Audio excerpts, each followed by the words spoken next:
बिस्मिल्लाहिर्रहमानिर्रहीम। From physics for all students, I am Nek Mohammad. हम देखेंगे इन कपल ऑफ वीडियोस के अंदर एक मैटर है जो कि 3 डिफरेंट स्टेट्स के अंदर अमूमन पाया जाता है, सॉलिड, लिक्विड और गैसेस। नो डाउट इसकी एक फोर्थ स्टेट भी है जिसको हम प्लाज्मा कंसिडर करते हैं, लेकिन वेरी बेसिक्स लेवल पे हम उसको अंडर कंसिडरेशन नहीं लेके आते। तो मैटर जो कि 3 डिफरेंट स्टेट्स के अंदर पाया जाता है, वो उन 3 डिफरेंट शेप्स के अंदर क्यों पाया जाता है। अगर मैं उस मैटर के ऊपर एक्सटर्नली हीट अप्लाई करता हूँ, मैं उसको गर्म करके हीट अप्लाई करता हूँ, मैं उसको किसी चीज़ के साथ हिट करके उसका टेम्परेचर राइज़ करता हूँ, मैं उसके ऊपर कोई चार्ज पार्टिकल्स अगर गिरा के उसका टेम्परेचर राइज़ करता हूँ, तो उस मैटर की प्रॉपर्टीज़ के अंदर क्या क्या फ़र्क मुझे देखने को मिलेंगे। वो मैटर किस तरह मुझे वापस बिहेव करेगा जब मैं उसका थर्मल एनर्जी इंक्रीज़ करूँगा।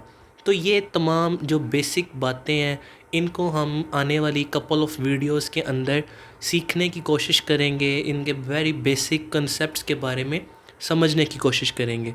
तो उसी सीक्वेंस की आज पहली जो हम इंशाल्लाह वीडियो कवर करेंगे वो काइनेटिक थ्योरी के ऊपर है। ठीक है, बेसिकली इट्स अ मॉडल, एक डिस्क्रिप्शन है, एक रिटन फॉर्म के अंदर एक स्टेटमेंट्स लिख दी गई थी, एक कंडीशंस लिख दी गई थी, एक सिनेरियो लिख दिया गया था। ठीक है, वो क्या था? कहते हैं how solids, gases and liquids behave. Solids के, लिक्विड्स के और गैसेस के बिहेवियर के बारे में अगर हमने पढ़ना है कि अगर कोई चीज़ सॉलिड है तो क्यों है, अगर एक सॉलिड लिक्विड है तो क्यों है, इन सारे सवालात के जवाबात हमें काइनेटिक थ्योरी देती है। ठीक है जी। स्टेटमेंट अगर मैं इसकी प्रॉपर वे के अंदर समझने की कोशिश करूं तो matter is made up of tiny particles which are constantly in motion. मुझे पता है कि मैटर एक छोटे छोटे पार्टिकल्स से मिलके बना। आगे हम पार्टिकल्स के ऊपर भी डिस्कशन करते हैं कि पार्टिकल्स होते क्या एक्चुअली। फ़िलहाल पार्टिकल से मिलके मैटर बना और वो कॉन्टीन्यूसली मोशन में है, ख्वा वो सॉलिड स्टेट के अंदर हो, ख्वा वो लिक्विड के अंदर हो, ख्वा वो गैसेस के अंदर हो। The particles attract each other. जब क्लोज होते हैं तो एक दूसरे को अपनी तरफ अट्रैक्ट करते हैं, but attraction weakens if they move further apart. जैसे जैसे वो दूर जाते जाएंगे उनके अंदर जो अट्रैक्शन की फ़ोर्स है वो कम होती जाएगी। नीचे अपनी बात को समझाने के लिए नीचे 3 मैंने डिफरेंट शेप्स ले ली हैं। एक सॉलिड शेप ली मैंने, एक क्यूब की फॉर्म में, एक सिलेंडर लिया, बीकर आप कह लें, उसके अंदर मैंने कोई भी सर्टेन लिक्विड डाल दिया, और एक बैलून है, इसके अंदर मुझे पार्टिकल्स नज़र आ रहे हैं। In the case of solid, solids के पास जो पार्टिकल्स होते हैं ये आपस में टाइटली बाउंड होते हैं, ये अपनी जो मेन पोजीशन होती है उसको कभी भी नहीं छोड़ते अनलेस अनटिल कि मैं कोई बहुत ज़्यादा एक्सटर्नल फोर्स अप्लाई करूं या मैं कोई और इसके साथ खेल खेलूं, ये अपनी मेन पोजीशन को कभी भी नहीं छोड़ेंगे। ठीक है, फिक्स मेन पोजीशन होती है। चूँकि इन दोनों के दरमियान डिस्टेंस कम है, ये आपस में स्ट्रॉन्ग फोर्स ऑफ अट्रैक्शंस के साथ पकड़ के बैठे हुए हैं, तो it behaves like a solid. Solid की प्रॉपर्टीज़ डिफरेंट, सॉलिड्स के मेल्टिंग पॉइंट्स, बॉइलिंग पॉइंट्स, उसके अफेक्ट्स सब कुछ डिफरेंट। अगर मैं लिक्विड्स की तरफ आता हूँ तो लिक्विड्स के अंदर जो पार्टिकल्स होते हैं, मैं आपको नेक्स्ट बताऊँगा पार्टिकल्स क्या हैं। फ़िलहाल आप देख लें, लिक्विड्स के जो पार्टिकल्स हैं उनके अंदर कुछ स्पेस आ गई है। ठीक है, वो अपनी पोजीशन चेंज कर सकते हैं। लाइक अगर एक पार्टिकल एट अ इंस्टेंस यहाँ पे है तो कुछ देर बाद ये अपनी पोजीशन को शिफ्ट करके माइट भी ऊपर चला जाए, माइट भी इधर आ जाए, माइट भी इधर चला जाए। तो ये जो पार्टिकल्स होते हैं ये फ्रीली टू मूव होते हैं, ये अपनी पोजीशंस को बार बार चेंज कर सकते हैं। जैसे मैं इनके अंदर कोई इसको हीट अप्लाई करता हूँ या कुछ भी। सो लिक्विड्स पार्टिकल्स जो हैं वो वाइब्रेट करते हैं, चेंज पोजीशन चेंज कर सकते हैं, और vigorously motion, no attraction. Particles के दरमियान अट्रैक्शन नहीं होती या बहुत कम होती है। अगर मैं गैसेस की बात करता हूँ तो गैसेस के पार्टिकल्स जैसे आप देख रहे हैं एक दूसरे से कदरे दूर होते हैं, आपस में रैंडम मोशन है। लाइक ये पार्टिकल कभी जाके इस वॉल के साथ टकरा रहा है, कभी इस वॉल के साथ टकरा रहा है, कभी इस वॉल के साथ टकरा रहा है। रास्ते में कोई दूसरा मॉलिक्यूल आता है तो ये उसके भी हिट करके अपनी कॉन्टीन्यूसली डायरेक्शंस चेंज कर रहे हैं। ठीक है, तो ये कुछ लीक गैसेस का बिहेवियर होता है। तो इन पार्टिकल्स की मोशन की वजह से मैं आपको बता सकता हूँ कि मैटर कौन सी हालत में पाया जाता है। अगर मेरे पास एक पीस है और उसके अंदर मॉलिक्यूल्स रैंडमली मूव कर रहे हैं तो मैं कहूँगा ये मैटर गैस है। ठीक है, अगर उस मैटर के अंदर पार्टिकल्स, एक मतलब मुझे किसी ने भी एक बॉक्स दे दिया, उसने मुझे पूछा कि ये लिक्विड है, गैस है या सॉलिड्स हैं, तो अगर उसके पार्टिकल्स के अंदर कोई भी काइनेटिक मोशन नहीं होगी, वो अपनी पोजीशन चेंज नहीं कर रहा होगा, तो मैं कह दूंगा ये सॉलिड है। सो हम काइनेटिक थ्योरी के बेस पे बता सकते हैं कि मैटर किस स्टेट के अंदर एग्जिस्ट कर सकता है। अब यहाँ पे हमारे पास क्वेश्चन राइज होता है, why there is 3 different conditions for existence of molecule. एक मॉलिक्यूल को एग्जिस्ट करने के लिए ये 3 डिफरेंट कंडीशंस ही क्यों हैं, आखिर क्यों? इसका आंसर आता है बॉन्ड। बॉन्ड क्या होता है? बॉन्ड दो मॉलिक्यूल्स के दरमियान एक फोर्स ऑफ अट्रैक्शन को हम बॉन्ड का नाम देते हैं। लाइक इसका फ़िज़िकल आप एग्जिस्टेंस नहीं देख सकते कि अगर मैं जिस मिसाल के तौर पे थ्रेड है, थ्रेड को मैं दो बॉडीज़ के दरमियान बांध दूंगा तो मैं थ्रेड को नेकेड आई के साथ देख सकता हूँ, लेकिन bond is not have any physical appearance. ठीक है जी, ये एक इमेजिनरी सी फोर्स ऑफ अट्रैक्शन है जो दो मॉलिक्यूल्स को आपस में खींच के रखती है। अगर बॉन्ड स्ट्रॉन्ग होगा, मॉलिक्यूल्स आपस में स्ट्रॉन्गली अट्रैक्ट होंगे तो वो सॉलिड की तरह बिहेव करेगा। अगर बॉन्ड रिलेटिवली वीक है तो माइट भी वो लिक्विड की तरह बिहेव करे, और अगर बॉन्ड बहुत ज़्यादा वीक है तो वो गैसेस की तरह बिहेव कर सकता है मैटर। आगे बॉन्ड्स की भी काफ़ी सारी टाइप्स हैं। अगर आयनिक फॉर्म के अंदर दो एलिमेंट्स आके आपस में मिलते हैं और वो NaCl या कोई भी एक कंपाउंड बना देते हैं, एलिमेंट बना देते हैं, तो वो इलेक्ट्रोस्टैटिक फोर्स होगा, उसको हम आयोनिक बॉन्ड का नाम देते हैं। इसी तरह अगर म्यूचुअल शेयरिंग ऑफ इलेक्ट्रॉन्स होती है तो वो कोवलेंट बॉन्ड होगा। ये एक अलग से डिस्कशन है, तो इंशाल्लाह हम आगे चल के इन बॉन्ड्स के ऊपर भी इन डिटेल वीडियो बनाएंगे। What are particles? पीछे हमने पार्टिकल्स की बात की कि पार्टिकल्स की बेस के ऊपर ही हम काइनेटिक थ्योरी को स्टैब्लिश करते हैं। तो पार्टिकल्स एक्चुअली हैं क्या?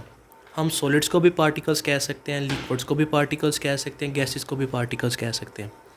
थोड़ा सा इससे पहले चलते हैं। साइंसदान थे, उन्होंने ज़मीन खोदी, सैंपल इकट्ठे किए, ज़मीन के मुख्तलिफ़ हिस्सों से उन्होंने सैंपल्स इकट्ठे किए, और एक टेक्निक होती है हमारे पास स्पेक्ट्रोस्कोपी। स्पेक्ट्रोस्कोपी हमें किसी भी चीज़ का क्वालिटेटिव या क्वांटिटेटिव एनालिसिस करके बताती है कि वो चीज़ क्या है। मिसाल के तौर पे आपने दूध लिया दुकान से, आप लेबॉर्ट्री पे चले जाते हैं और उसको कहते हैं मैंने इसकी स्पेक्ट्रोस्कोपी करवानी है। वो स्पेक्ट्रोस्कोपी आपको एक प्रोसेस के थ्रू आपके उस मिल्क को गुजार के बता देगा कि इसके अंदर कितना पानी है, कितना इसके अंदर कोई पाउडर है, या इसके एलिमेंट्स कौन कौन से हैं। ठीक है, इसी तरह हमने ज़मीन का जांच पड़ताल की तो हमें 118 चीज़ें मिली। जिस तरह सोना मिल गया, थोड़ा सा और खुदाई की कहीं से तो हमें लोहा मिल गया, यूरेनियम मिल गया, ऑक्सीजन, हाइड्रोजन, इसी तरह की हमें 118 चीज़ें ज़मीन से मिल गई। उनको हमने नाम दे दिया एलिमेंट्स। डिफरेंट एलिमेंट्स हैं, डिफरेंट सिंबल्स हैं और उनकी डिफरेंट डिफरेंट करैक्टरिस्टिक्स हैं। तो मैंने एक एलिमेंट कोई सा भी पकड़ा, उसको मैं तोड़ना शुरू कर दिया। तोड़ते तोड़ते तोड़ते तोड़ते तोड़ते तोड़ते मैं एटम तक पहुंच गया। मतलब एक इनडिविजिबल सी चीज़ कि मैं इससे नीचे अगर उस चीज़ को तोड़ूंगा तो वो एलिमेंट अपनी आइडेंटिटी खो देगा। ऐसे ही है, एटम किसी भी एलिमेंट का एक मोस्ट बेसिक पार्ट होता है कि वो अपनी पास आइडेंटिटीज़ रखता है। अगर मैं एटम को भी तोड़ दूंगा तो वो एलिमेंट की करैक्टरिस्टिक्स को खो देगा। ठीक है जी। अब अगर मैं कंसिडर करता हूँ कि ये मेरे पास एलुमिनियम का कोई भी एक एलिमेंट है, तो इसके अंदर ये एक एटम है एलुमिनियम का, ये एक एटम है एलुमिनियम का, ये एक एटम है एलुमिनियम का, ये एक एटम है। तो बजाय इसके कि मैं कहूँ एटम एटम एटम एटम, मैं नाम दे देता हूँ कि ये एलुमिनियम का पार्टिकल है, ये एक एलुमिनियम का पार्टिकल है, ये एक एलुमिनियम का पार्टिकल है, ये एक एलुमिनियम का पार्टिकल। ठीक है जी। तो मैं किसी भी एलिमेंट के एटम्स को पार्टिकल्स का नाम दे सकता हूँ।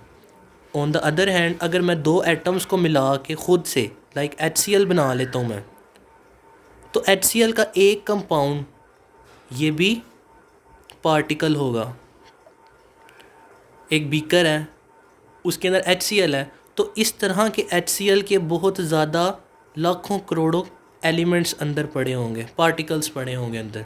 ठीक है, तो in some materials moving particles of kinetic theory are atoms और माइट बी मॉलिक्यूल्स, कि एटम्स भी हो सकते हैं और मॉलिक्यूल्स भी हो सकते हैं जिनको मैं पार्टिकल्स का ही नाम दूंगा। आगे जी एक छोटा सा कंसेप्ट हमारे पास आता है ब्रोनियन मोशंस का। उर्दू के अंदर हम इसका मतलब देखते हैं तो बेहंगम बेरब्त मोशन को हम ब्रोनियन मोशन कहते हैं, जो कि अक्सर हमें पाकिस्तान की सड़कों के ऊपर नज़र आती हैं गाड़ियों की। लेकिन फ़िज़िक्स के अंदर फर्स्ट टाइम 1827 के अंदर रॉबर्ट ब्राउन ने ये इफ़ेक्ट को, इस मोशन को ऑब्ज़र्व किया। किस तरह ऑब्ज़र्व किया? उन्होंने एक ऑपरेटस सेटअप किया, एक माइक्रोस्कोप लगाई ऊपर, लेफ़्ट साइड के ऊपर लैंप लगाई जहाँ से एक बीम ऑफ लाइट आ रही है, और यहाँ पे उन्होंने एक शीशे का डब्बा लिया, उसके ऊपर ढक्कन था और उसके अंदर स्मोक को बंद कर दिया। आप सिगरेट के स्मोक को कह लें, आप लकड़ी जलने वाले किसी स्मोक को अंदर बंद कर लें। जब उन्होंने लाइट को ऑन किया, इसके ऊपर लाइट गिरी, ऑब्ज़र्व किया उन्होंने माइक्रोस्कोप से। जब ऊपर माइक्रोस्कोप से इसको ऑब्ज़र्व कर रहे हैं तो उनको क्या देखने को मिला? Millions of tiny bits of ashes और ऑयल ड्रॉपलेट्स, कि उनको इस स्मोक के अंदर लाखों करोड़ों की तादाद के अंदर छोटे छोटे छोटे छोटे छोटे छोटे ऐश पार्टिकल्स या ऑयल ड्रॉपलेट्स देखने को मिले।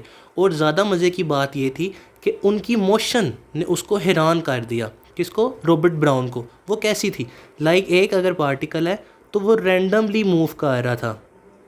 इसको हम इंग्लिश के अंदर वूबलिंग कहते हैं, कि एक पार्टिकल अपनी मोशन को वूबलिंग कर रहा था, कि बड़ा दिक्कत के साथ, जिस तरह लंगड़ा लंगड़ा के चलना और बड़ा आवाज़ार होके चलना, आवारागर्दी वाली। तो उन्होंने फिर इस मोशन का नाम ब्रोनियन मोशन रख दिया, कि जो भी एलिमेंट्स हैं, पार्टिकल्स हैं स्मोक के, वो बग़ैर बिल्कुल किसी भी ज़ब्त के, बग़ैर किसी भी एक स्पेसिफ़िक डायरेक्शन के, वो बेहंगम तरीके के साथ अंदर घूम फिर रहे हैं, और वो एक ऐसी मोशन है जिसको स्टडी करना कदरे मुश्किल है। तो उन्होंने उस मोशन का नाम ब्रोनियन मोशन रख दिया। सही है। आगे हमारे पास जी एनर्जी ऑफ पार्टिकल्स। ये जो पार्टिकल्स इन डिफरेंट 3 स्टेट्स के अंदर बंद हैं, इनकी कोई ना कोई तो एनर्जी होगी। वो एनर्जी 2 तरह की हो सकती है, या तो काइनेटिक एनर्जी या पोटेंशियल एनर्जी। मिसाल के तौर पे जिस तरह मैंने बताया कि सॉलिड्स के अंदर ये सिर्फ वाइब्रेटरी मोशन कर रहा है, अपनी मीन पोजीशन के अलोंग वाइब्रेशन कर रहा है, तो मोशन है, काइनेटिक एनर्जी है। इसी तरह लिक्विड्स के अंदर कोई ना कोई पार्टिकल्स ऊपर नीचे दाएं बाएं मूव कर रहा है, तो उसकी मोशन की वजह से उसके पास कोई ना कोई काइनेटिक एनर्जी है। Same as for gases. Internal energy बराबर होती है kinetic energy of all atoms and molecules और potential energy of all atoms and molecules. Kinetic energy समझा दी मैंने। They also have potential energy because their motion keep them separated and oppose the bonds trying to pull them together. अब देखें, 2 मेरे पास particles हैं, तो वो रिस्ट्रिक्ट हुए हैं, उनकी पोजीशन एक रिस्ट्रिक्शन के अंदर आई हुई है ड्यू टू दिस बॉन्ड। इस बॉन्ड ने इस मॉलिक्यूल को और इस मॉलिक्यूल को पकड़ के रखा हुआ है कि ये कहीं और नहीं जा सकते, ये अपनी पोजीशन के ऊपर फिक्स रहेंगे। तो इस पोजीशन की वजह से इनके पास पोटेंशियल एनर्जी भी होगी। ठीक है, तो वही पोटेंशियल एनर्जी और काइनेटिक एनर्जी दोनों मिलके हमारे पास इंटरनल एनर्जी बना देते हैं उस मॉलिक्यूल की। सही है। कोई भी मटेरियल है, आप उसको गर्म करते हैं, उसका टेम्परेचर ज़्यादा होगा। उसका टेम्परेचर ज़्यादा होने की वजह से उसके अंदर जो मॉलिक्यूल्स होंगे उनकी मोशन ज़्यादा हो जाएगी, वो ज़्यादा एग्रेसिवली अंदर मूव करना शुरू कर देंगे, तो उसकी काइनेटिक एनर्जी ज़्यादा हो जाएगी। काइनेटिक एनर्जी ज़्यादा होगी तो टोटल इंटरनल एनर्जी भी उस सिस्टम की ज़्यादा हो जाएगी। तो मैं कह सकता हूँ कि हॉट बॉडी का कोल्ड बॉडी की तरफ मूव करना एनर्जी कहलाता है। The energy transferred is known as heat. समझ आ रही है जी? हॉट बॉडी के पास कोई ना कोई एनर्जी है ना, इंटरनल एनर्जी, वो जब कोल्ड बॉडी की तरफ मूव कर रही है तो वो अपनी एनर्जी रिलीज़ कर रही है, ट्रांसफ़र कर रही है, और इसी को मैं नाम दे देता हूँ हीट का। So we can define that heat is the energy. Heat एक एनर्जी है that is transferred from one body to the other. एक बॉडी से दूसरी बॉडी में ट्रांसफ़र हो रही है due to to the other in thermal contact with each other. Thermal contact का मतलब होता है कि दो बॉडीज़ आपस में फ़िज़िकली जुड़ी हों। एक बॉडी लेट्स सपोज अगर इसका टेम्परेचर ज़्यादा है 10 केल्विन है और इसका 5 केल्विन है, तो मैं जब इन दोनों को आपस में जोड़ दूंगा तो 10 केल्विन से 5 केल्विन की तरफ एनर्जी फ़्लो करना शुरू कर देगी और इस कॉन्टैक्ट को मैं थर्मल कॉन्टैक्ट का नाम देता हूँ।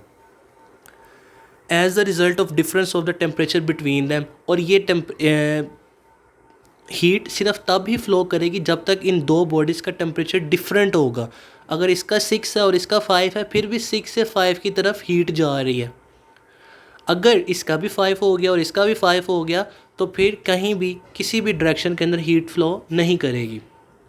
सो ये एक छोटा सा ओवरव्यू था। एनर्जी समझाने की कोशिश की, हीट समझाने की कोशिश की, काइनेटिक थ्योरी समझाने की कोशिश की कि किस तरह मैटर अपनी 3 डिफरेंट स्टेट्स के अंदर एग्जिस्ट कर सकता है। सो नीचे कमेंट सेक्शन के अंदर अपनी सजेशंस ज़रूर बताएं और that's all about today. Take care. Allah हाफिज़।